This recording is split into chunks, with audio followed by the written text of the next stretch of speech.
Alright, Slayers, time to take a look at the next episode of the day, which is Tabula Rasa. Buffy patrols and runs into Spike, who wants to talk about their kiss. Buffy tries to brush it off as part of the spell they render and tells him that she has no intention of kissing him again. The conversation is halted when a loan shark, with Shark's head, confronts Spike about his kitten dead, but Buffy steps in and takes care of the thugs, looking to beat 40 Siamese out of Spike. Willow, Xander, and Anya and Tara talk about calling Buffy back from heaven and their feelings of the aftermath of the revelation. While the other three agreed they need to stop thinking about their past actions and just try to make things life better for Buffy, Willow, feeling very guilty over destroying Buffy's peaceful afterlife, is receptive to this and suggests fixing the mess with a spell. Sensing the tension, Xander and Anya leave as Tara confronts Willow about her excessive and damaging use of magic. Willow suggests making Buffy forget about being in heaven, but Tara reveals she knows Willow used the forgetting spell on her, lets Willow know how fierce and violated she feels. Tara then says things are working between them at the moment and starts to break up with her girlfriend. However, Willow is desperate not to lose her and offers to go a month without magic to prove that she's not dependent. Tara asks her to try for a week, but doesn't promise that this will save their relationship. Giles informs Buffy that he's returned to England for good, and Buffy takes the news very badly. He knows she's too dependent on him, and he must leave as she's never going to learn to survive on her own. She begs him to stay, telling him she can learn to stand her own without him around. Giles stands firm, assuring her he's doing the right thing, but Buffy, deeply hurt and angry that her watchers seemingly abandoning her when she needs them the most, tells him he's wrong. Without her magic, Willow is late getting ready to leave the house, so Tara and Dawn leave for the magic box without her. As soon as they're gone, Willow uses magic against her quickly and starts another spell by the fireplace to make Tara and Buffy forget the damages the spells will use on them. In her rush, she gently leaves the bag of the littlest bramble by the fireplace. The whole gang, including a Sky Spike on the run from the loan shark, gather the magic box during the day. Giles confesses that he's leaving, and Buffy begins to have an emotional breakdown, unable to cope with her painful memories and the feeling that everyone is abandoning her. Willow has a crystal in her pocket that was used with her forgetting spell, and it glows brightly in her hand. However, back at the Summers house, the spark of the fireplace ignites the entire bag of bloodless bramble. Instead of just Buffy and Tara forgetting their recent upsets, the entire gang falls unconscious. The Wicked Blade have even absolutely no knowledge of who or where they are. Spike says Giles is his father because they're both English. I assume she's getting married to Giles because they jointly own the magic shop and woke up next to each other. And one Xander tentatively assumed they're dating because they woke up next to each other, and Willow was wearing Xander's coat. Xander, Willow, Anya, Giles, and Tara get their names for their IDs, although Xander's is referred to Alex by Dawn. Dawn gets hers from Necklace. Like in their own IDs, Buffy calls herself Joan, and Spike mistakenly assumes the name Randy from the inside of his stolen coat is his name. A couple of vampires outside the shop scare the entire gang as they hide in fear. Looking for a Spike to repay his debt, the vampires attack the shop. Joan discovers she's a superhero of some sort when she stakes one of the vampires and saves Randy. Anya and Giles stay at the magic shop to try to find a solution, while Joan and Randy run outside to fight off the vampires.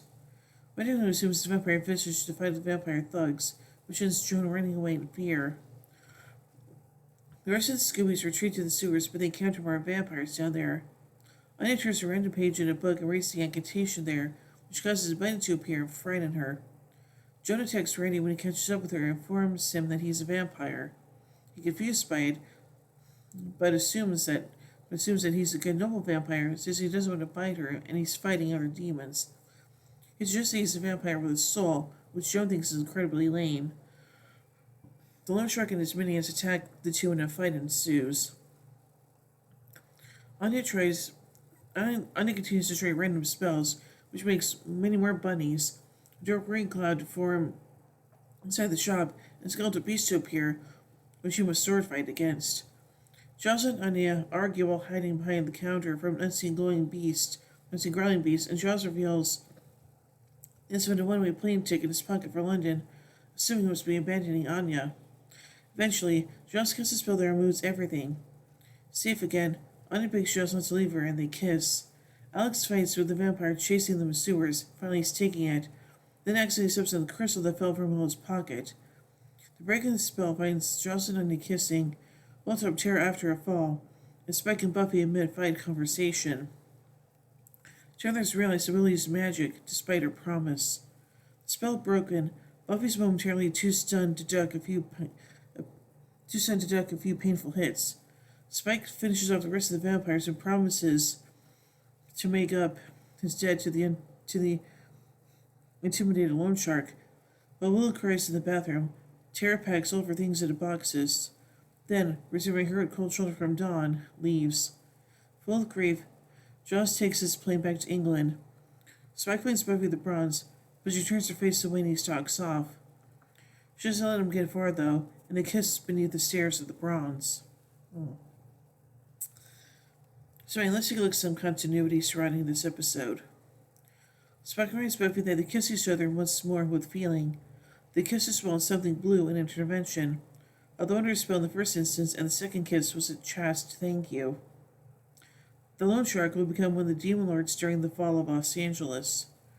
Willow, Tara, Xander, and Anya discuss discoveries of the previous episode once more with feeling.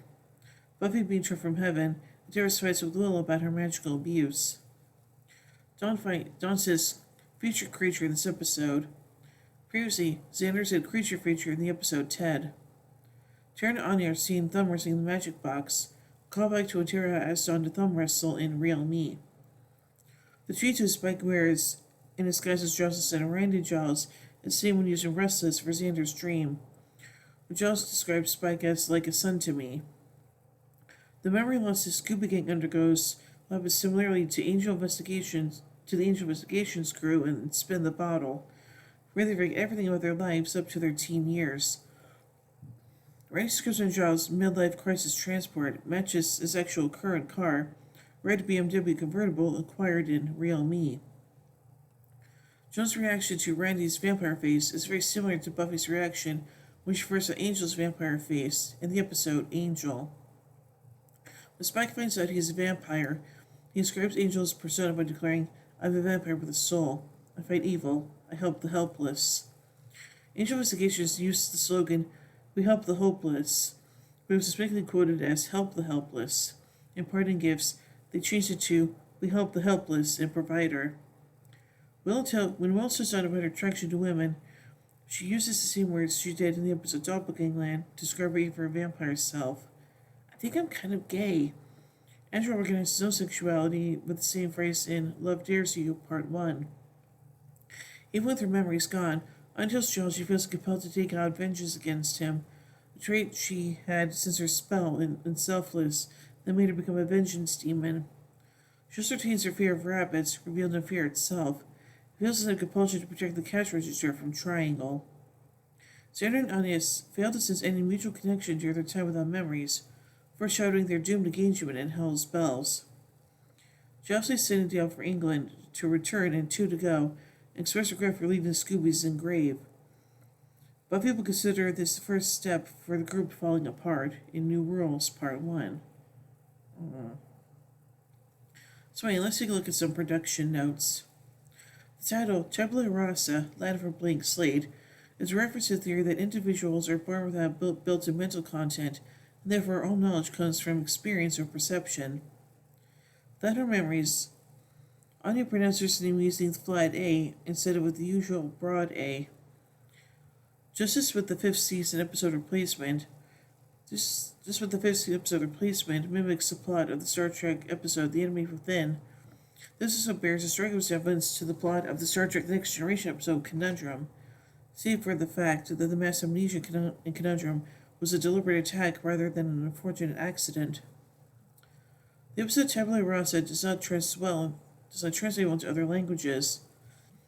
A sizable part of the humor is interplay between Giles and Spike, mixed with British idiom and American stereotyped views of England. The puns based on Randy are meaningless in other languages. In French, Randy is translated to Candide, possibly a reference to the Voltaire novel. Buffy's name was Joan. Buffy's name Joan is left as Joan in reference in French, and the reference to Joan of Arc is mostly lost. John's refers to Alexander as Xander's Alex, or common shortened form of Alexander, lacks significance in the French translation because he has been named Alex in France since Welcome to the Hellmouth. The version of Goodbye to You by Michelle Branch was specifically recorded for her appearance on the show.